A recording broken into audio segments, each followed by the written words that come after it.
Welcome back, roomies, to the Engine Room podcast. We've got another great episode for you. We'll be talking about the Copa del Rey El Clásico results. We'll be talking about Arsenal versus Liverpool. My goodness. Can we just cut it? Cut it. Cut it. No, I'm not going to let you cut it. Continue. No. Damn it. Lampard return and a Champions League preview. My goodness. Whatever. We're all family here, right? Leave it in. Liverpool. My goodness, Americans, am I right? American. I can't say words and names, and it's going to be one of those days. We're recording this on a Sunday. That's why I'm off, folks. It's not a Monday morning. I've had too much time, too much coffee already, and so it's going to be that kind of party. But I'm here with Buga. I'm here with Pablo. How we doing, gentlemen? I'm doing good. I got some cold pizza waiting for me in the refrigerator. Are you team cold pizza in or team cold pizza out? In. Oh, I'm in. I'm in 100%. Yeah, in 100%. Yep. Yeah, good. Okay, that's nice that we start off on a nice positive note like that. Just some unity on this podcast. Yeah. Pablo, how you doing, sir? Yeah, I'm doing very well, actually. I'm doing very good. Yeah, cold pizza in as well. Yeah. Yeah, that's good. All right, like I said, starting off on a positive note because our first talking point is a bit of a gut punch for the three of us. Real Madrid 4-0 over Barcelona. You totally forgot my twisted take again. I was sorry. Sorry, Buga. I've learned my lesson to just skip over them and it'll come up if you really want to say it. So go ahead, Buga. I really want to say this one. Okay, all right. I'm excited. I think this year, we were talking about video games before. We're talking about FIFA. I think this year, FIFA is going to be the best in a while. You're talking about FIFA 24 coming out? Yeah, but it's not FIFA 24. It's now they don't have the license to use FIFA anymore. So they're just gonna call it like EA FC or some shit like that. I didn't even realize that. It's the end of the FIFA era? Yeah, it's ending. It's ending. So I think like since it's the first iteration, we know that I hate FIFA because they always like squeeze like the orange way too much. Like imagine just this same orange for like a decade. Yeah. Make juice. Yeah. And they do it time and time again. But this time, since it's the very first in a while that they're not going to have the FIFA name, they have to make a name for themselves. They do still have the licenses. There are many new teams coming in. Barcelona are rumored to be back again licensed with them because they went to Konami for PES. I know Barcelona is still, they're going to have a license with Konami, but there's still no determination if it's going to be an exclusive agreement or not. Mm-hmm.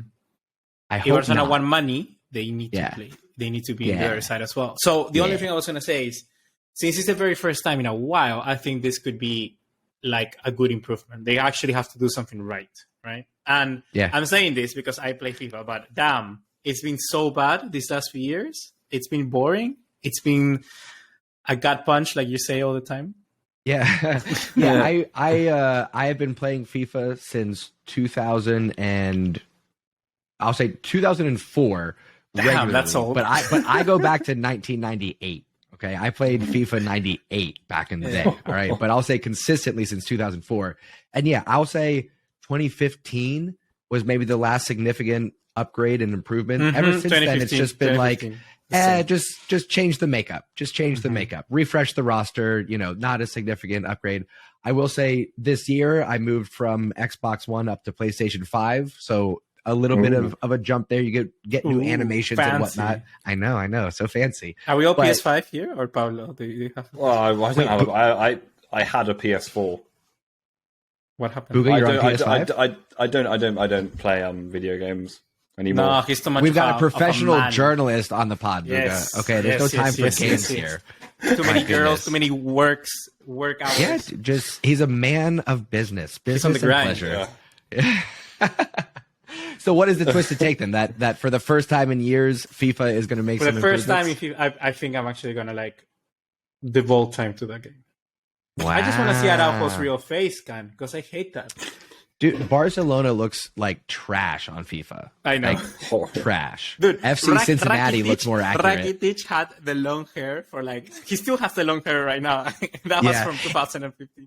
Yeah, it's silly the players they don't update. So we'll see. I am on board with being optimistic of some upgrades, but I'm also ready for a disappointment. One more thing. I don't know, guys, but do you know that I'm like a massive gamer? I know I play you probably know. Is this where Booga reveals that actually I've got this other YouTube channel. You didn't know it was me, but I'm I'm Ninja, and he takes off the mask. I like the way he set out that point. Stopped So guys, to I'm a massive gamer. Like if he was like, the guys, I'm an alcoholic, you know? Yeah, we weren't sure where you're going with this, Buga. No. No, I'm just gonna say, like, I hate how games are nowadays. Like, I just despise them so much. Because now it's like pay to win. You have to waste money on them to try and win. Like, for instance, my favorite game right now, you probably heard me before, is that Dota game. Like, it's like a League of Legends game. This man doesn't leave Dota. Yeah, and the thing is that those games I like because it works like it's been free forever. And it's the same game since like 20 years ago. So FIFA could just do that. Like, technically, they could just make one game every 10 years. They make a graphics update. And every year they just change the skins, but no, they want money. And I just feel, I'm just going to, like, I always think about this and it makes me sad. Like, I feel, imagine my kids growing up in a world where you have to pay to play a game. That's so bad. Those poor kids. Yes. My goodness. Bulga, you'll be the one paying, my friend. Yeah, that's true too. Yeah. Get your wallet out. I have to buy them books for Christmas instead of a Nintendo. Oh my goodness. Good man. Good times. Good memories thinking back on FIFA. And I'll say again, I'm with you on that. I'm with you on FIFA maybe making an update. Is the name going to be just EAFC or whatever? Yeah, they have look it up. They already have a logo and everything. Like, they already did a trailer and it looks really like, it still looks the same, right? But they just have the FIFA name, right? EAFC. That's woeful. Wow, fair play. They could have thought of something better. They should have thought of like another cool something name. Better. Yeah. Oh my goodness. All right. Brilliant. Anyway, well then. All right. After that laugh, glad we got that out of the way. We ready for El Clásico discussion? Okay, yeah, but let me just make a better segue. Because of this El Clásico, 100% the ratings of Barcelona are going to be the same as this year. On FIFA? Yeah, 100%. Because for I just don't know, like, I feel in Spain, like, the media is so Real Madrid and everyone looks at Spain like from the outside. So if you're not in Spain, you don't realize how good actually players in other teams can be apart from Real Madrid. Yeah, I mean, I think some players will get upgrades. Like Gavi Silva, yeah. Yeah, Araujo, I think, will jump up. I'm just looking at some of these names. As good as someone like on FIFA right now, someone as good as Araujo is as good as someone like Koulibaly. Araujo should be 80. Yeah, but Koulibaly should be about 76. Araujo.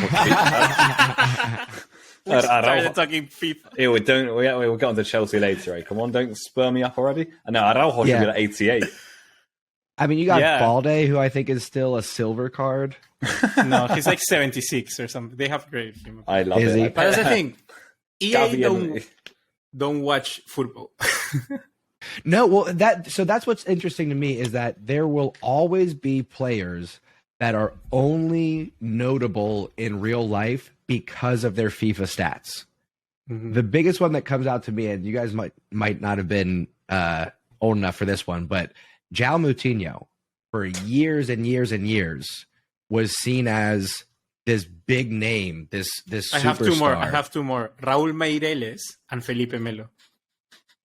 Oh, I'll go with those. You remember Raúl Meireles? Alexandro. Yeah. Alexandro at Juve right now is one of those. Mediocre player, but because he was an 85 Brazilian left back in FIFA, everybody knows his name. Yeah. Yeah, literally. Yeah. So mediocre. Yeah. Like Landon Donovan. You get out of here, Buga. You get out of here. That's nonsense. That is a hero. There was last you have some goddamn respect on this podcast. Last take of talking games ago. I think we're already 10 minutes talking video games. Like, there was this game. Pablo's like, guys, please. Yeah, in 2010, on the game of World Cup in South Africa, you could do something really cool. That it was like every team you beat, you could steal a player from their team. And I remember in the USA, I would just steal Landon Donovan because I was like, who the fuck else am I gonna steal? DeMarcus Beasley, Brian McBride, Carlos Bocanegra, Clint Dempsey. You get out of here. You get out of here, sir. You're nonsense. I'm triggered. I'm triggered. I'm going to walk off this podcast. Now I'm not ready. We were flying high on a good mood. Out from the Real Madrid game for new.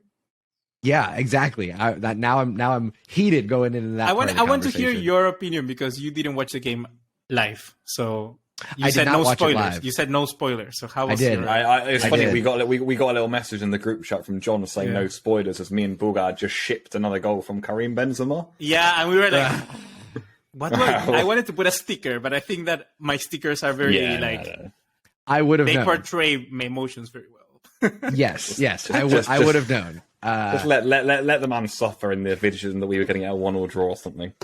Yes. Yeah, I was unfortunately stuck at work, so I had to watch it on replay.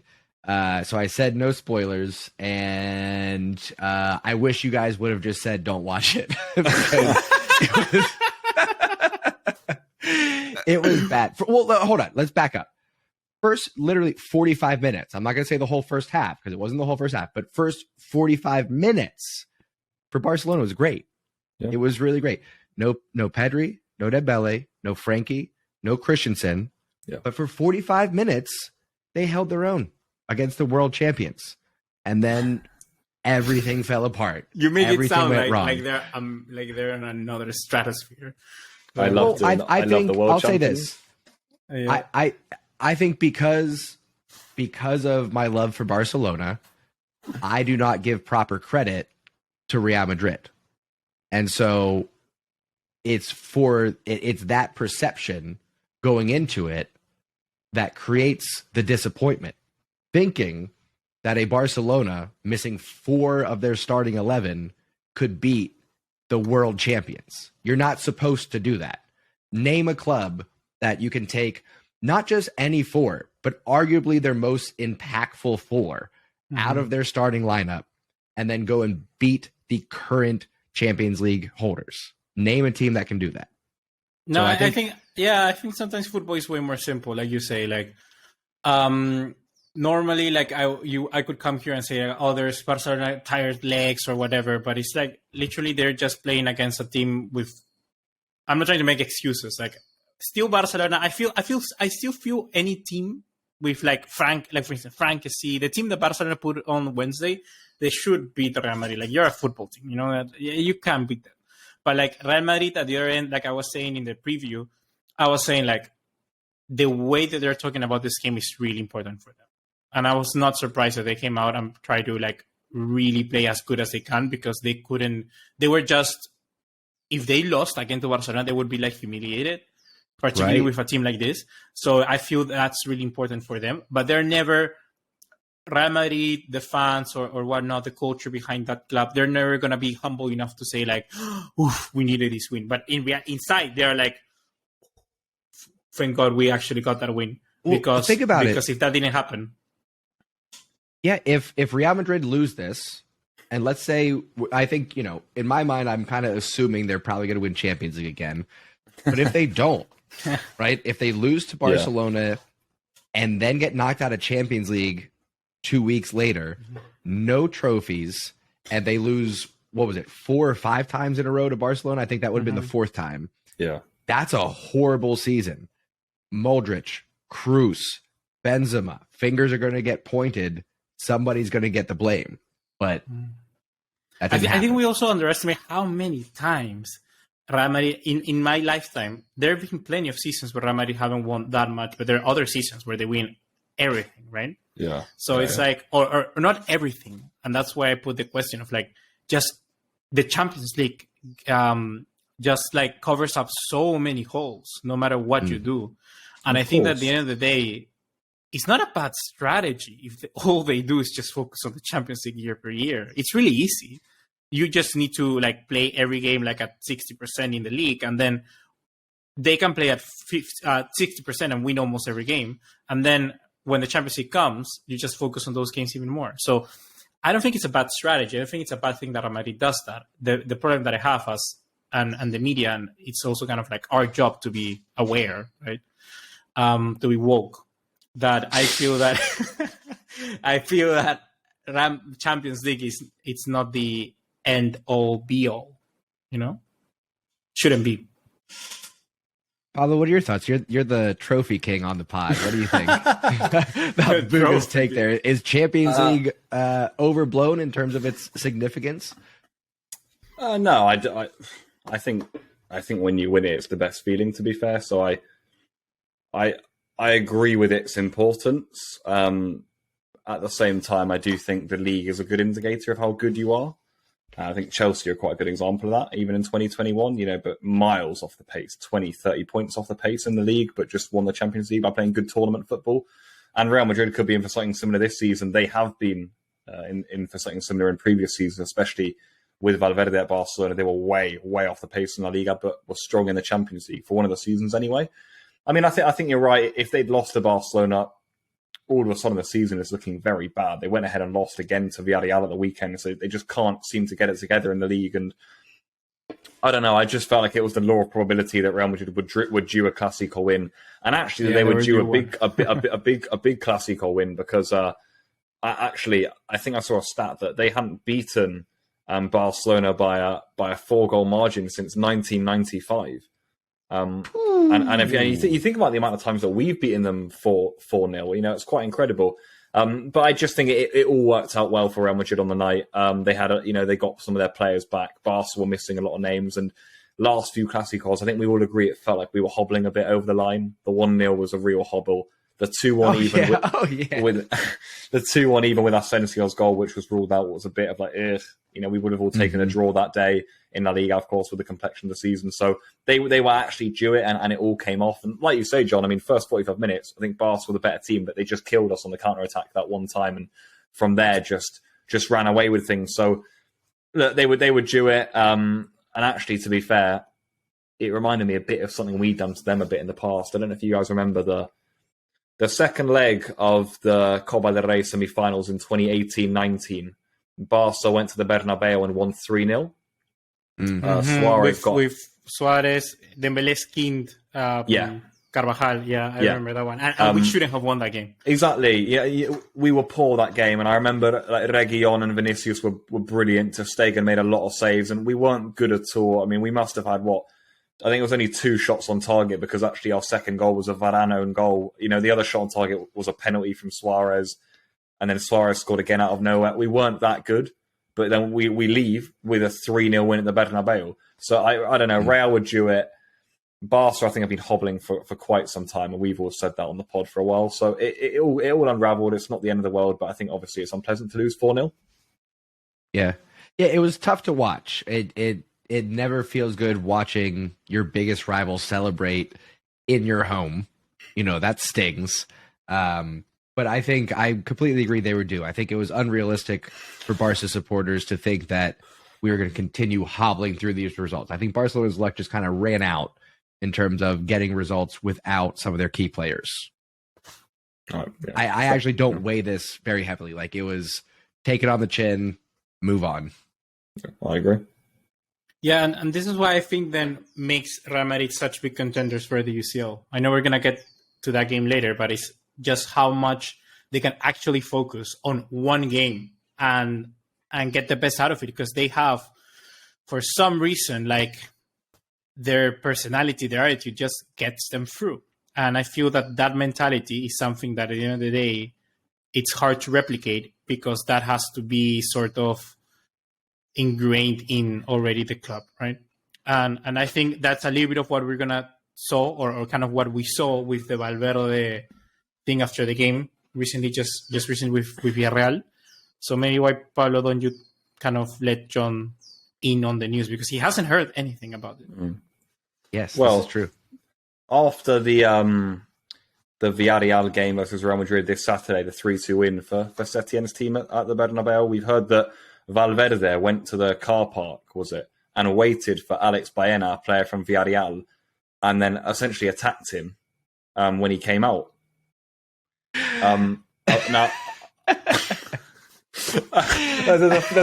why is this guy laughing? I'm laughing. That's the way. That's a few things that come off it. Apparently, they had a spat before in the Copa del Rey, del Rey game. In January. Was it? Yeah. and it carried on with this one. There were rumors that Alex Baena had said something quite horrible to Fede Valverde about the child that his wife lost. Oh, his wife didn't lose the baby, just to be sure. Just Wow, to say, it was an apparent miscarriage, but it didn't happen. Hey, so the baby's fine. So, the baby's fine and breathing and healthy. Okay, but he said something about his baby. Yes. Is the baby fine? Yeah. Why did he say that then? Because maybe he didn't know. Okay, I'll let you know on the next level. I've done a little bit bigger. Bulga was in the labor room. This is like Inception. There's just so many layers. I was a fly on the wall. So what happens is that apparently it was January 19th that game between He's got with dates. He's got dates. The Copa del Rey game happened. Your Honor, it was on January 19th. And then like Marca released the wife of Valverde released a video saying that she could potentially miscarriage the baby, but that was on like February. What an interesting thing to do. How did Alex Baena know? So how did Alex Baena knew that the wife was gonna miscarriage if it was on January? Yeah, so there's an extra thing that says like there was apparently rumors of it in like January already through like Marca and shit like that. But then they say that in this game, Alex Baena didn't say anything, and Valverde just like suddenly after 3 months said, "Oh, I'm mad again, so I'm gonna like hit him." So it's not that the player Alex Baena said anything in this game. It carried on from like 3 months ago. Yeah. So I have no idea what's happening. But the and question Alex Baena has already denied on Twitter, on Instagram, and he has already like denunciado. He has already like called to the police and said like, "Okay, this guy just hit me out of nowhere."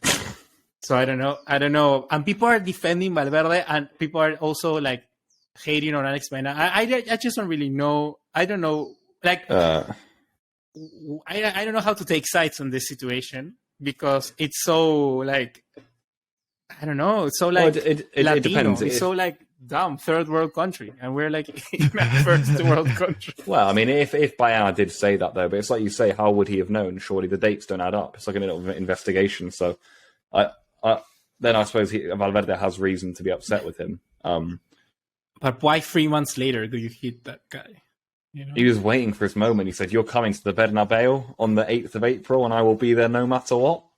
Yes, he like already had it on his calendar. That's okay, but take it into football. Think about it. He knows the venue, he knows the parking lot. He's able to pick out his perfect hiding spot ahead of time. He's able to pay off the security guards to like look the other way, maybe turn a camera or two. Yeah, that makes a lot of sense. No, but to be fair, he's not going to rock up at his house, is he? Valverde as a professional footballer, he's not going to rock up at Baena's house and say that, right, come on then, mate. Yeah. But then what I want to bring it back to football is like, is this something that football authorities should take account of? Like he should be banned or something, or the other player be banned or whatnot? I think so. No, I mean Valverde, you can't attack someone in a car park. No, he has to be banned. He won't be banned. I mean, look at the club he plays for. Yeah, I mean when you say banned, are you talking like done, or are you talking like how many matches? No, like 10 games. 10 games. Okay, games, all right. But I don't think like it should be like 8 games, but that's not going to happen. That's never going to happen. No, I think it's actually going to be less because it happened off the pitch. Yeah, me too. Yeah. I think that's what, and a lot of it is going to depend on how much the media wants to fan these flames. So like, nothing. Yeah, they're gonna ban Alex Baena. If he did it to Jordi Alba, it's one thing, right? But to who on Villarreal, you know what I mean? Like nobody's gonna care. The reason why I laugh is because, and you guys tell me what it's like playing in your countries, but when you play what is called rec league soccer, it would be like a pub league or a bar league for you guys, like not very serious. Amateurs, nobody's playing professionally here, right? Everybody, even if you were good, you're past your prime. Okay. In those leagues, there's still a fair amount of shit talk. And to me, of course, there is a line that you don't cross, which is making it personal, right? Mm-hmm. Talk about what's happening on the pitch, talk about somebody's play. Like you can make it personal about their playing abilities and stuff like that. But like, you don't talk about somebody's looks. You don't talk about somebody's family. You don't do that. Otherwise, something that takes research, you know? Yeah. Otherwise, you might get met in the parking lot. And some people forget that there's life off this pitch, and violence is part of that life, unfortunately. And so, not to get too deep or philosophical, but society only exists because we agree to set aside the violence, but that agreement only exists if we respect each other. And so if you enter a realm of disrespect that is so extreme that I got to meet you in the parking lot, might have to meet you in the parking lot, dude. You should have this conversation with Alex right now, Valverde. Well, yeah. Yeah, so while, the Barcelona supporter in me wants to be like, oh yeah, 10-match ban, absolutely. No, never gonna happen. The man in me wants to be like, yeah, dude, talk shit, get hit. The rational balance, I think, is he'll probably see something like a 4 or 5 match ban. Yeah. And because you do have to deter this becoming a trend across the footballing world. Yeah. You know who needs to be controlled after all of this? Ooh. Pablo Gavi. I was gonna say that. I was thinking about Gavi. Someone control Gavi, please. Someone stop Gavi, please. If Gavi punched someone in the face after a parking lot, he would get he would never play football again. 100%. Yeah, that'd be that'd be the end of his season for sure. Yeah. Gavi's got a reputation now. Gavi has a major reputation that he's gonna have to. Yeah. He's gonna have to balance out at some point. Some of that will be just maturing. Yeah, he gets under everybody's skin. Some of it is the Instagram posts. He loves to post a picture of him skating by whoever his counterpart was while they're lying on the ground. I don't know if you guys keep tabs on that. But they also do that with him all the time. They do. Yeah, but I haven't done it. But if you scroll back, who posted first? I bet you it's Gavi. Bet you it's Gavi. Yeah, he's a sort of. But here's the thing. That's this generation. Look at Garnacho. Same thing. Posting with the Pedri goggles. This generation has that passive aggressive. Don't include me in that generation. Thank you. I didn't say this. I said Those are younger. Younger than me and Pablo. Uga, when are you born? 99. 99. Oh, you actually? John laughs because he's like, "Oh my god, so young." But it happened. Yeah, to me dude, I was in the movie theaters watching The Matrix in 1999. Yeah. No, that happened the other way. I went to a party and someone said, "Oh, I was born in 04," and I'm like, "04, 2004, dude." Jeez. You didn't do anything to them, did you, Bulgar? No. Good. Hey, Pablo, what year are you? 2002. Oh, jeez. What year are you? I always forget. 1988. Yeah, okay.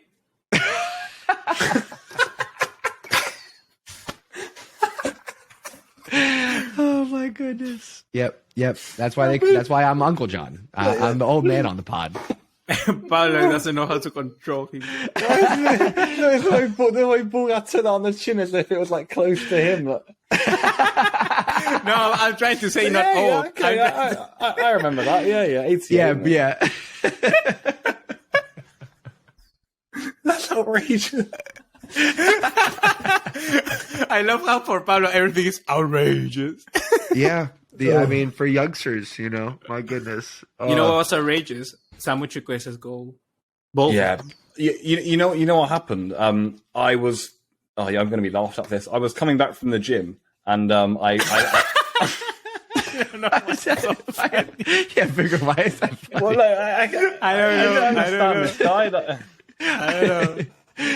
And anyway, so Paul is such a Sigma male. I try. I had I knew I checked the Real Madrid score and I saw it was 2-2. And so I knew, all right, I'm going to watch the last 10 minutes. But I had a dilemma. I thought, do I wait to get to my room and just put it on the laptop? And I thought, no, you know what? Because I have the little app on my phone. I got it on my phone, and just as I was about to get in the elevator, Chukwueze, about 5 seconds after I get it up, whips it into the top corner. And I thought, what a decision that was. Apparently, he was unbelievable all game as well. The best game of his career. He was really, really good. I think, I don't know, it's weird, but he's not two-footed, but still he manages to get past every single player, and that I haven't seen that since like Arjen Robben days or something like that, or like or Pick Mahrez in like Leicester City. Just 1 foot, but always constantly be able to beat a man. Because Rafinha does it, but he just is miles off. So now what? What's on the itinerary? Now we move on to Arsenal. They've ignited the title race, folks. They had a chance to move temporarily up to 8 points clear of Man City while they had a match in hand. They did not do so. Struggling Liverpool taking a chunk out of first place Arsenal right now.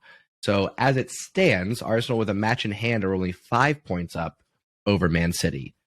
And they've got that match coming up. I think it's on April 26th, if I'm not wrong there. So, title race on, fellas. How are we feeling about things? Pablo, what's your take on that? Yeah, I think we saw the best and the worst of Arsenal today. Like in the first half, going to Anfield, I thought they were, far superior. I thought Liverpool again having a bad season, looked really, really poor. But Arsenal looked good. They looked like title winners, and going 2-0 up at Anfield in the first half, very comfortable, dominant. I thought, they've only got 8 games left after this now. That's job done, really. I thought I don't think they're going to be coming back from that. But then we saw the worst of them, where it's like, they're not one of those title teams that you can't hit. And Liverpool, all it took was Liverpool just to turn the heat up a bit, and Arsenal were like, ugh. And you can shake them. And I think we've said that all season. I just don't think the quality's been there in the Premier League to shake them enough, unfortunately. And credit to them. I think they've been very good. And actually, if I was to go one way right now, I think I'd go Arsenal, to who I think is going to win the Premier League, even after today. I actually do. But I just think that second half, Liverpool, a poor Liverpool team, by the way. Who do they start today in midfield? Curtis Jones, please. That's bottom half of the table stuff. So, can you believe that guy has a real face on FIFA? Bulgar's still thinking about that. Bulgar's never going to be happy once Araujo gets a face. Yeah. Goodness. But yeah, like Liverpool, they just turned it on and deservedly got the equaliser actually, and actually they should have won it as well. Honestly, it was chaos at the end, and when you bear in mind that they missed a penalty as well. So Arsenal, they'll be gutted because being 2-0 up at Anfield. I believe they actually haven't won there in 10 years as well, and that's obviously continued. So I have fun facts. Go. Last time they won, Arteta was playing in the team. Manoni was playing in the team. Podolski scored and Cazorla as well. That team was shit, bro. How the hell did they manage to win? Yeah, but Liverpool were also poor then. Yeah, it was like Chelsea-Liverpool nowadays. Hey. Zingers. This could have been 3 points for Liverpool. A missed penalty from Mo Salah. Liverpool should have won. If not for some heroic efforts from Ramsdale, this is 3 points for Liverpool. Yep. I'm scared. Pablo didn't react to me saying Chelsea-Liverpool, so... Well, he's numb to it. He's numb to it. I'm sorry. I don't get hurt. No. Like, to be honest with you, I was almost going to agree, but I was going to say that I don't think those two teams were as bad as Chelsea are now. Ooh, my goodness. All right, well, take inside go on Chelsea because no. Wait. I want to mention one thing quickly before we move on to Chelsea. If I'm not wrong, this is the first time that is also in City's hands, right? Like if City win every game, they manage to because they have better goal difference and they have one game. They have 29 games. So yes, if City win out, if City win out, it's in their champions. Yes. But that was the case before. After City beat Arsenal 3-1 at the Emirates, City knew if they won every game, they'd be champions. Then they drew to Nottingham Forest the next game. Yep. I don't know. Yep. We've been here before. I still feel we have. What I think City win if they lose against Bayern in the Champions League. Yeah. That's fair. Here's the thing though. I think we are looking past the City Arsenal match as if it's a guaranteed City win. Yeah. I think the fact that City need 3 points is a big deal. It's not both City also teams have are not FA going Cup, into that with the same FA Cup intentions. semi-finals. So they have more games. City have got so many games, haven't they? I think Arsenal are going to win the league, honestly. It's really set up for Arsenal, I think. It feels that way. And again, we've talked about this before. And Booga, this is to your point. I think Man City are going to prioritize Champions League. We'll see what happens in this first leg, and we're going to talk about that down towards the end of the pod. But City could do the thing of like putting all eggs in one basket, but then they face Real Madrid again, and then they lose, and they end up with nothing. City can't do that. They can't do that. They'd almost they have to go for the league because I agree. The Champions League is such an incognito for them, especially them. They're playing like the two Champions League experts as well. They've got 2 legs against Thomas Tuchel. Yep. Good goodness me. That man's a demon in that competition. And then they've got Real Madrid if they miraculously get past Tuchel. You can almost wave goodbye, can't you? They would do well to focus on the league and the FA Cup, actually, City. Yeah, I think that They won't.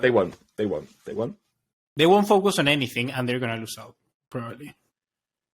Ooh. It's hard. This Premier League title just got way more interesting. Like coming into this episode, I was like, do we actually need to talk about Arsenal Liverpool because Arsenal is so far off? But now that I take a look at it, it's like no, it's like up for grabs for anybody. Yeah, it's on. And just to say, the worst 45 minutes I've seen of Van Dijk ever in the first half. Wow. He made 2 mistakes direct to goal. He got ate up by Gabriel Martinelli. What the hell is happening to Van Dijk? He's like, he's been so poor, actually, honestly. Yeah, the injuries. He really has a shadow of his former self. Yeah, I don't think anybody's going to list him as like top 5. No, maybe top 10. Araujo is better than Van Dijk. Oh yeah. I think all the attention that Van Dijk was getting before is now on players like Araujo. But absolutely, Araujo is still 83 rated, and Van Dijk is like 89. Bulga, I've got some quite sad news for you. What? Araujo is engaged and he's married, mate. Oh, I know that already. Okay. You knew, okay. You've been through. You've healed. I already, I'm already past the 3 stages of grief for the 4. Okay, good. My goodness. Okay, so Pablo, you're still going to Arsenal favorites. Booga, you're going to Arsenal favorites. I think City will win. Now I started saying Arsenal, but I think City will. Like I visualize more Arteta and like Arsenal being like no, or like KSI or some Arsenal fan like that, like no, posting on social media. Yeah, but it's actually City winning. Yeah. And also, can I also ask one? Do you think Erling Haaland will break the Andy Cole's record? What is the record? Goals? 34 goals, I think, or 48. I don't know. Oh yeah. If it's 34, yeah. Top scorer all time in each season. Let me see. And I didn't mute while I type, so it sounds more. Yeah, 34 goals, and Haaland is 30. Yeah, he's got 2 now. Yeah. He's got 8 games left. Mm-hmm. Yeah, but what I don't know if you think Pep Guardiola will let him do it. I mean, he pulled him off of that Messi most goals in one Champions League match. I said, no, young man, you're not ready for that. You think Pep will sit him towards the end if that's the case? No, he can't, right? Especially if they're going for the title. No, he can't. He won't do it. He's not that kind of guy, Pep Guardiola. He can't get that. Yeah. No, he's just. He didn't took that Haaland out of that game against Leipzig, was it? Yeah. I don't think because of like, no, Messi has to remain being the best. I think he did it because he's like, I'm gonna follow my plan of you need to rest these many minutes, and that's it. It's the sort of thing Pep would do, though. Honestly, is what I find funny. He's literally that sort of bloke. Yeah, true. I don't think he'd care about Andy Cole's record, but he got really defensive about the Haaland thing. They were like, because they said in a report, why did you sub Haaland off in the FA Cup game? And he said it's to protect Messi's FA Cup record. So he plays up to it. Yep, that's hilarious. Yeah. All right, Messi's Asian International Friendly Cup record of 3 goals or some shit. Always loyal, that Pep Guardiola. The Audi Cup. Always loyal. Speaking of loyalty, Frank Lampard back at Chelsea. Nice I do recall. Nice segue. Right? That was pretty good. That was a good one. Make up for my intro at the top of this. I'll say, though, we did discuss that the next manager of Chelsea might be a familiar face that we aren't thinking of that comes out of nowhere. Way too familiar. I did not think. Yeah, way too familiar. I did not see this coming at all. Talk us through, Pablo. Talk us. Yeah, let's go to our resident Chelsea expert here, Pablo. What was your reaction? Were there any rumors of this before it was announced? Like, what? Walk us through your experience as it's unfolded. I think someone reported it after the Liverpool game because Frank Lampard was in attendance that game. And no one thought anything of it, of course, because Chelsea were talking to Nagelsmann and Luis Enrique, and it's like, yeah, Frank's here. And then a journalist reported that they were having a chat with Lampard, and I remember everyone quote tweeted it, like laughing and stuff, like imagine, like yeah, that'll be like that's just like paper talk. Like someone has seen him at the ground and made an article, you know what I mean? Yeah. And the next day, actually, then it was like no, like they're actually going to bring him in for the rest of the season. Like this is actually happening. To be honest, when I first saw the news, I thought we've just completely lost the plot. Like, what is going on at this club? And I do still think that's to an extent, and maybe we can get on to a bit of like wider Chelsea talk about what Bodie's actually doing with the club in general, because I think it is a bit worrying actually to an extent. And it feels very messy and chaotic and just worrying would be the word. But the more I think about it, look, this Bruno Soltar guy who was in, didn't want to be there, was part of Potter's staff. You know, he's only a coach because of Graham Potter. So it made zero sense for him to be there after Chelsea had just sacked like his guy. He didn't, and you cannot, as Chelsea Football Club, be going to the Bernabeu with Bruno Soltar, Brighton's ex-right back, as your manager, please. So having Frank Lampard, a club legend, someone who's actually been a coach before, to me actually makes a lot more sense. He's brought back a few staff with him, like Paul Clement, Ashley Cole, Joe Edwards. These people know Chelsea Football Club, so it makes a lot more sense. Is Lampard a good enough manager? No, he nearly got relegated with Everton. We know that. But he's a Chelsea name. Like he's a Chelsea legend at least, so it makes a lot more sense than Bruno. But in terms of these last few games of the season, goodness me, this is going to be even more suffering. Terrible. I mean, us against Wolves on the weekend was just horrific. Really, how bad Chelsea are is really, really terrible. 13 shots, 1 on target. Yeah, I was saying this the other day. Like you cannot look at me with a straight face and say that there are 3 teams in the Premier League worse than Chelsea at the moment. Because I'll just disagree with you. There are. Name me a team that Chelsea would beat in the Premier League, because I can't name one. There's not one Leeds team. United. No. Leeds would beat Chelsea. I was going to say. Oh yeah. I don't think there's a team in the Premier League that Chelsea would play, and I think Chelsea win. There's not one, and I think that says enough about the state of the club.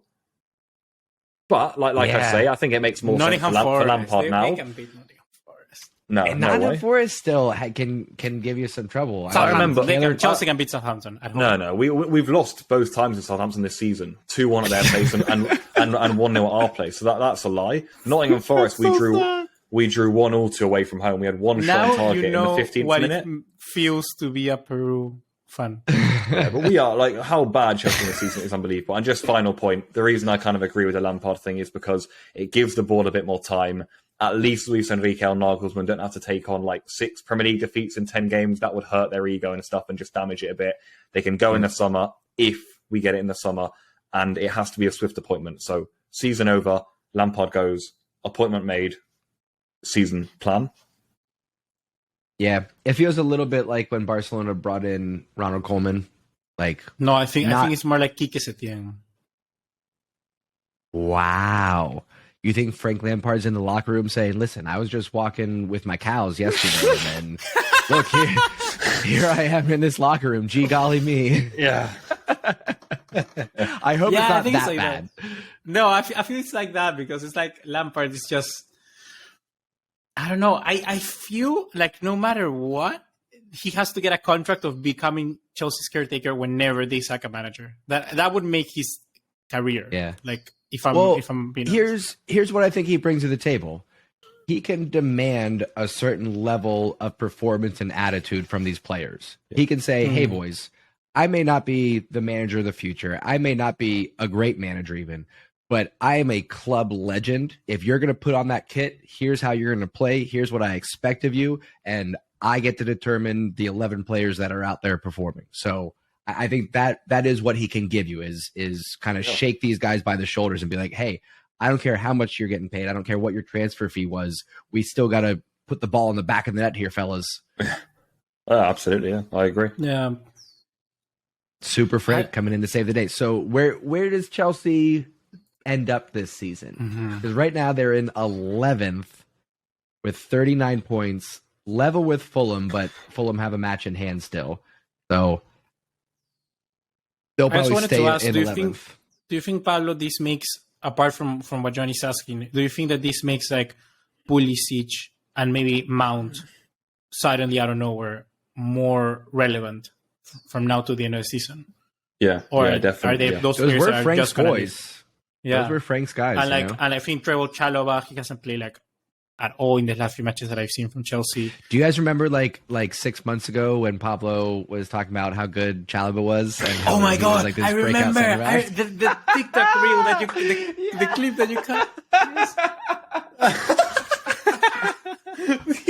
I'm gonna go back and stitch that one now. These guys, man, I stand by that. Like, we would be a lot better team if Trevoh Chalobah was playing. By the way, I actually rate that. Man. Do you think those players double down will like regain? Trevor Chalobah should. Trevor Chalobah should. He's actually class. I stand. He should be playing a lot more games for Chelsea. He's very good. The only issue is at the moment we've got Fofana there, who's in Chelsea's top two. Him and Enzo really are the two that you look at every game and you say, yeah, they're giving at least 7 out of 10, which is really impressive in this shocking team. In terms of Lampard, yeah, I think if Mount was fit, I think he'd be playing, which is nice, and hopefully he signs a new deal off the back of that. I don't know if he will. It's kind of, is Luis Enrique going to play Mount or Nagelsmann going to play Mount? I suppose will be a question. And Pulisic, I think the poor bloke should leave anyway, actually. I think Chelsea have just got too many attackers. It's just unrealistic. Yeah. But yeah, he came off the bench again. Another interesting one who came off the bench was Aubameyang, our boy, who Lampard actually likes. And Lampard actively wanted to sign Aubameyang when he was at Chelsea from Arsenal. So I had a feeling when he came back, he probably came back and thought, oh, I've got Aubameyang now. I'm going to use him. And he actually came off the bench. So, I mean, like, he didn't do much and he had a half chance here and there. But yeah, obviously a few new players will be used. But other than that, I've got to say I've got no credit or sympathy for Lampard's tactical setup. And he did remind us why he got sacked and why he isn't here and why he was at Everton and why he got sacked at Everton, because there was some just no tactical setup, horrible team selection and hideous performance.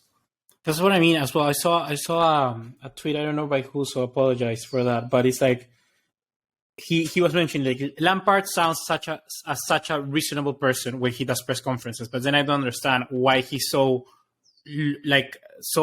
crazy when he picks his teams, because it was like, why would you put Cucurella and who was it on the left hand side?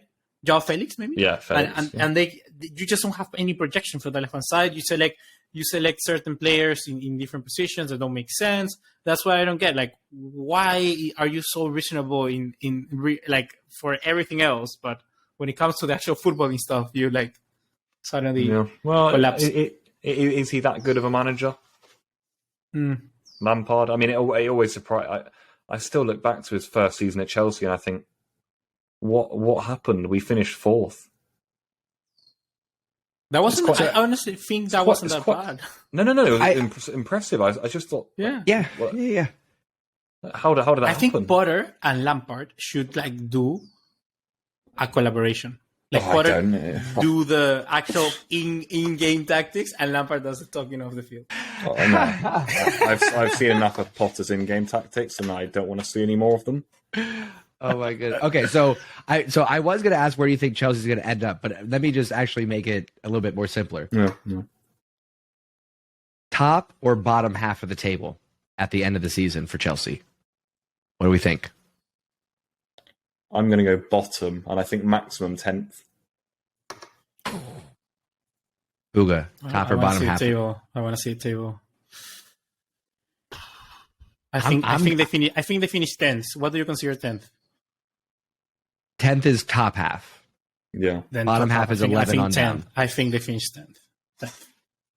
I'm going bottom half. Yeah. And I'm shocked to say it, but I'm going bottom half. If you look at who's above them, Fulham, Brentford, Fulham and Liverpool have a match in hand. Brighton has 2 matches in hand. I don't think they're catching any of them, dude. I think Chelsea's staying down. Yeah. I mean, also, when you look at Chelsea's fixtures, John, I mean, where are Chelsea going to win another game this season? They've got Brighton. They've got United at some point. They've got Brentford, Arsenal, Bournemouth, Forest, City, and Newcastle. If Frank turns things around, they could get damn near top 6. But bro, you just said those things. It's not going to happen. Chelsea. And they got Real Madrid next on Tuesday. On Wednesday. Yeah. It's not going to be good. It's not going to be good for Chelsea. I don't think. I mean, I'd say Chelsea are so going to beat Real Madrid now. You think so? I mean, you think that's Chelsea's move? Like, just forget EPL. You're going to be bottom half of the table. But here's the thing: what is putting all eggs in your basket look like if you're Chelsea for Real Madrid? What is that? What do you do differently? Like, you know what I mean? Like, if you're Chelsea, you cannot if you're plan going your team differently. Yeah, if you're going, okay, guys, let's take it seriously now. This is Champions League. We're gonna really take this one seriously. What are you doing differently? Chelsea have got to go with a back 5 against Real Madrid. It's non-negotiable. Should have gone for a back 3 against Wolves and for every other game this season, just because we're a better team in it. And I don't know. You've got. I don't know if Thiago Silva's going to be fit, but you got Kepa in goal, Reece James and Chilwell at wing back. You got Fofana, and then either Thiago Silva or like Trevor Chalobah with Koulibaly in centre back, Enzo Fernandez next to Kovacic or Kante, and then you got up front like Havertz with either like Mount, Felix, Mudryk. Yeah, I don't think you can beat Real Madrid. My next question was going to be: Is that enough? Booga, you're muted, mate. We should. I was going to say, if that ever happens again, just let him keep going, and we just nod.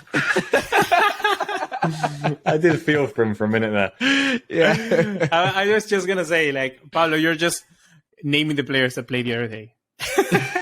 I am. You're just naming the players. But they're going to play better. They're going to play better this time, Booga. Can I just say, I do think Chelsea are going to play better against Real Madrid than they did against Wolves.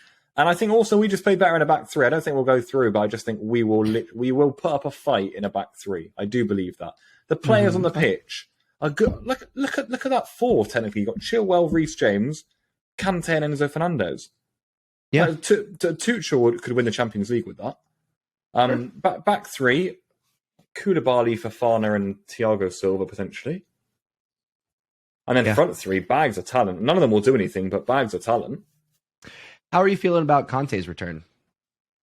Yeah, well, it's brilliant. I mean, it's just a shame that he's never fit because he's such an important player for Chelsea, and it's ridiculous that he's never fit. To be honest, I mean that's kind of. Mm-hmm.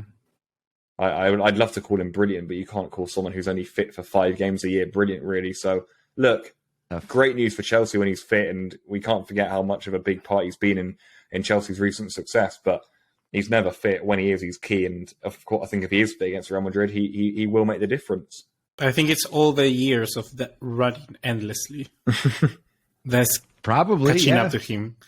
Yeah, and he's over 30. Mm-hmm. I think since we're already talking about Champions League. I just want to say, I feel that Chelsea, like you're saying, they will probably play better against Real Madrid.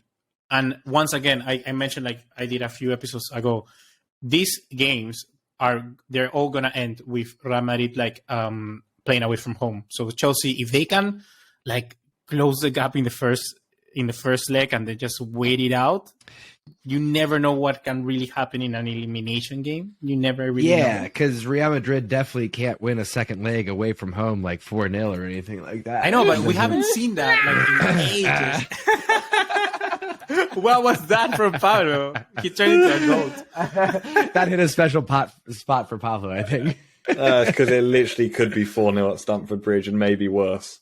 Oh, man.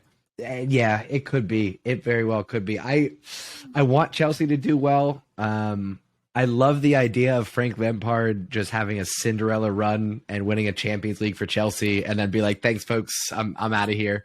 But it's not going to happen. It's not going to happen. I think this one's all Real Madrid over both legs. I think 2-0 for Real Madrid in the first leg, probably I'll say 2-1 in the second leg because they won't go as hard. They won't need to. I'll say 4-1 over the course of 2 legs to Real Madrid. Mm-hmm. That's fair. I don't know. You taking No, Chelsea, I think Real Madrid are going to win, but I think that Chelsea will draw the first leg for some reason. Are they better than Bernabeu? I think Real Madrid are just going to go like, dude, Chelsea, ha ha ha ha ha, and they're going to just play, like they play normally, and then they're going to wake up and they're going to beat Chelsea. I think that's how it goes. I think that's how Real Madrid work as an institution. I could see that happening. I honestly, if Chelsea are on it, there's no reason why Chelsea can't shock them, because Chelsea have got the players. It's like I keep saying, we do. So we could actually wake them up. It's not like it's a terrible team, which is what makes it all so weird. There's brilliant players in there, Champions League winners, World Cup winners. So, there's enough quality to scare Real Madrid. And as we've said before, are Real Madrid that good? Again, they've been walked over on the weekend by a good footballing team in Villarreal. It keeps happening to them. Clásico, again, I know this is going to sound stupid because we lost 4-0, but that first half, Barcelona missing half their team, we just absolutely penned Real Madrid in. They hit us on the counter-attack and we collapsed from there. But in terms of that 45 minutes, just dominated them again. And we did it in previous Clásicos. So they're there to be got at. All of this is irrelevant because Real Madrid are going to be in a semi-final draw. Or not even a draw. They're going to be... I love this game. Oh boy! All right, shall we talk about Buga's team now? Wearing the Benfica kit for those that are listening on Spotify. And actually, I know we're pretty far into this, but a reminder, folks, if you are listening on Spotify, do give us a rating, show us some love. If you're watching on YouTube, make sure you drop a like, make sure you're subscribed. All right, officially join as one of the roomies here on the Engine Room podcast. Do all the things, like, subscribe, share, give a 5-star Our room rating, is relatively spacious at the moment. We need to be crowded, Yeah. We got a lot of space, folks. Like in a concert. Yeah, move on in, Exactly. Move on to the room. Let's get close. The engine room. All right, let's get back into... This is what happens when we record on Sunday, guys. It gets I actually like this episode a lot. It's all gone a bit rogue, hasn't it? Like, it's never used to It's a little bit. I just want to eat pizza.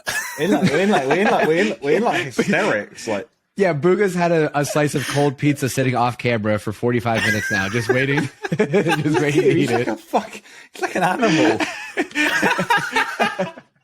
I feel like a chipmunk. Oh my goodness! All right, that's incredible. All right, and let us know in the comments, folks, if you're liking the Sunday vibes here that we got going on, or if you prefer the more low key Monday morning energy. Let us know down in the comments. We'd love to hear from you. Yeah, the analysis. Let's keep the conversation going on to Benfica Inter. Buga, you're I guess you're the resident Benfica expert on the pod. What's your take for this one? I actually think the most likely. I'm gonna start by asking a question. What do you think is the most likely semifinal from that side of the bracket for you two guys? I'll go Benfica, Napoli. Yeah, I was going to say Benfica, Napoli. Then you've just completely destroyed my question. He wanted us to go into. Buga's like, come on, make me the underdog. They know. Do it. Come on. They don't know ball. They don't know ball. They don't know ball. You underestimate us, Buga. Yeah. Well, that's obvious. I feel They've both been flying. I don't actually think it will be that, but yeah, I think it'll probably be like Inter Napoli or something like that. But the reality is that Benfica just lost against Porto, which was a really surprising. They lost at home against Porto. They still are in the race for the Premier League, so that shouldn't be any problem. But I'm not quite sure whether. I just look at the form from Inter. Have you seen the form from Inter? They haven't won the last 6 games, so it's like really, yeah. So can you really turn this around in the Champions League and be able to show up? Similar to Chelsea, they have the players. They have Lautaro Martinez, Denzel Dumfries, Hakan Çalhanoğlu, Brozovic, Varela, Lukaku. You go on and on and on and on. I just pulled it up. Inter have not won in over a month. Their last win was March 5th against Lecce. Then they lost to Spezia. They drew with Porto, lost to Juve, lost to Fiorentina, drew with Juve, drew with Salernitana. I'm sure you could say that better. And now they got Benfica coming up. Why? That's what I mean. Like, they look awful. Yeah. They look really bad. And and the thing is that I'm not sure, but I just feel Benfica may get the win. They will get the win at their home ground, at the Estadio de la Luz. But the thing is whether they are gonna be able to have enough of a margin to be able to take a good enough result to the Giuseppe Meazza. Because I just don't see a way Inter can score. I just don't really see, like the other day against Juve in the Coppa Italia, dude. Yeah. Inter were awful. Juve were actually playing really good, and even now Lazio beat Juve the other day. So it's like, how good are actually Inter? I don't know. I don't know how they're still in the race for the top 4. They really should be way off, but I feel Benfica are gonna go through, or at least they're gonna win the first leg. It's a big game, and if I'm confident in one thing, it's Lukaku showing up in big games and performing. So I'm going. No, of course not. I think Benfica do get this one at home, and then I'm going to say a 0-0 draw in the second leg. Probably. So Benfica go through. Yeah. I don't. Something about this tie tells me that Benfica aren't going to go through. I mean, we've been over this. I'm quite a firm believer in this. I just think it's a poor tie. I don't like this side of the bracket full stop, though. I just think we're going to get a weak final and a weak semi-finals. And, I mean, what do we see? By the way, we're going to it in a minute. I mean, Napoli got battered 4-0 by Milan the other day, by the way. I thought, what's going on, you know? So, I'm going to play devil's advocate with that, because I see you. I see you on that. Don't try and be one of the edgy Twitter accounts who claims that no. I'm just gonna say Benfica would beat Man City. No. I'm just gonna say like Pablo just exhaled like we're like he's the grandpa and we're sitting around the family dinner and the young kid just brought up politics again and he's just like, Jesus Christ, here we go again. No, I'm gonna say like if you take a look at the last finals, I think the last 4 finals were like 1-0, if I'm not wrong. On the Champions League finals? That's how it should be, though. But that's like, before in a while, they weren't really like that. Like, I feel that... You're not always going to have a 2005, 3-0 comeback. I feel that this year, since we have a team that are not expecting to be there, they're going to be a little bit more I see what you're saying. Like open. Let's just go, you know? Right. And the other Real Madrid... You want us to spoil it for you, do you? Do it, Pablo. Come in with some pessimistic Vinicius Junior goal in the 87th minute. 1-0 Benzema. Napoli equalise as football Twitter erupts. Oh, what an exciting final. Before Benzema and Vinicius kill it and Real Madrid leave with 3-1 and the trophy. Yeah, probably. You can have your 10 minutes of fun where Napoli get a few corners and it's 1-1 and, you know. It reminds me of the final of Croatia-France. You know? Yeah, that was not a good one. It's good. Yeah, it's a good example. That's what I mean. I feel it could bring more goals, but I just hope it's more competitive than that. It's not always the goals. It really is the competition. Like, I want some back and forth. I want some up and down. And if it turns out to be a 3-1 game, you don't get that very often. You know, you don't get the back and forth. So, I think the best football that we're going to see, I think, is actually going to be City versus Bayern. Yes, sir. I think that's the one to watch. Like, treat that as your final. That's going to be primo football. And I think it's going to be a goal fest. I'm going to go 3-2 City in the first leg. And I'm going to go 4-3 Bayern in the second leg into extra time. And then City go through on penalties. Wow. Oh, yes, sir. I like this because I feel City, I feel both teams are favorite in their home ground. Like most teams. Okay, that sounded really stupid. Like, not the dumbest thing said on this podcast today. So, what was the dumbest? Probably my opening take, just starting things off, not being able to say words. Okay, so I feel like City, can. It depends. Once again, it depends on like the margin that City can get it going to the second leg. The thing is that City are not good defending. Like they're not good defending, so they have to take the game to Bayern, and it's going to be open, like you say. Yeah, I can see this going to. I don't know. I still feel that. I don't know. I actually don't know. I feel that if City win here against Bayern, they could potentially finally maybe get past Real Madrid, but Bayern is going to be such a difficult ask. I really don't know. This is 50-50 all the way. I really, really have no idea who's going to win this game because both teams are excellent. Who has a better chance against Real Madrid if it does come to that? Man City or Bayern? I think Man City. Really? Yeah, I think do. Bayern. I was going to say Bayern. What are your thoughts on City though? I think City blew Real Madrid off the park last year over 2 legs and just had to go through. 4-3 was harsh for them in the first leg. Should have had a 2 or 3 goal margin. Second leg just walked over them. It was like park football. Easy. Just toyed with them. And it was outrageous that Real Madrid came back in the last few minutes. So that's football. I feel once again, like Pablo is saying, if that happens again, it's going to be different because I don't think Real Madrid will have that spark to come back at the Etihad because Real Madrid, no matter what, they're going to play quarterfinals and semifinals away from home in the second leg. So that could sort of. I like the sound of this. Finally, Pep Guardiola getting one over. Well, yeah. I don't know. Something about Bayern Munich. Yeah, no. I think Bayern will be knocked out if they play Real. But I think City will be too, actually, by the way. But, I mean, I think City have got more chance, actually. Yeah. The game I really want to see. Yeah. Go, finish. Yeah, it looks like it's you. Pablo froze for a second, so it looked like it's you, Buga. Pablo's back. I was going to say the game I really want to see, City-Napoli. That's the game I kind of really want to see because I think that game will be like 4-3 or something crazy like that. City-Napoli could be fun, for sure. I think Milan will just get humped on whoever they face if they get by Napoli for some reason. I think either way. Yeah,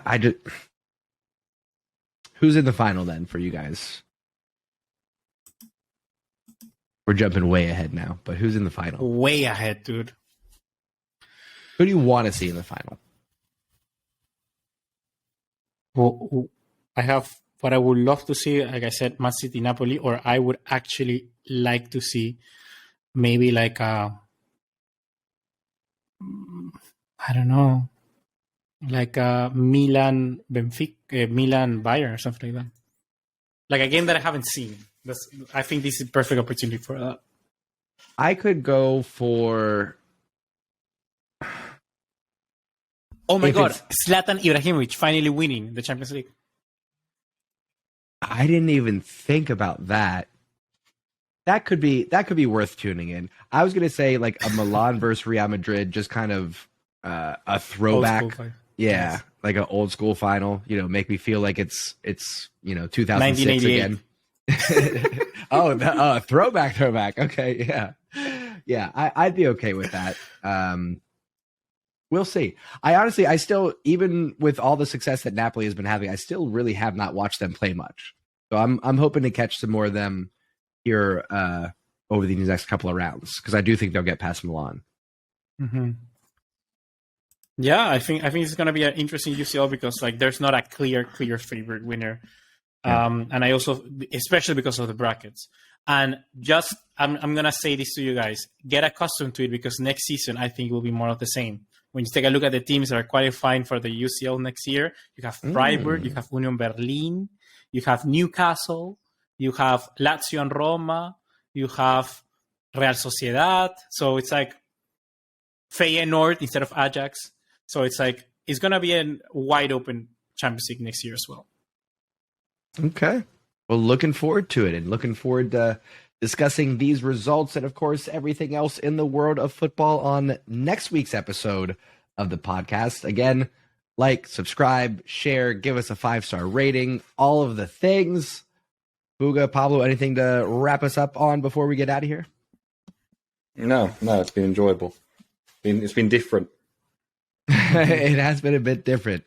But you know what hasn't changed?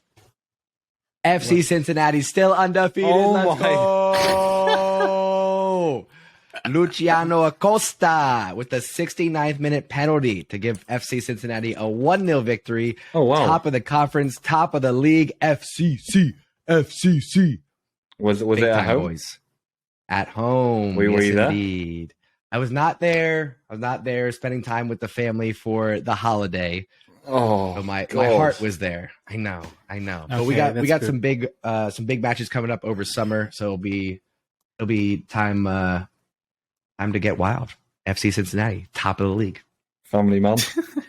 Yeah. I do what I can. Responsibilities, family first on this pod. Family first as always. All right, that's it from me. So if you guys got nothing, we'll wrap it up. Yeah. No. All right, boys. Roomies, Pizza we'll see you time. next time.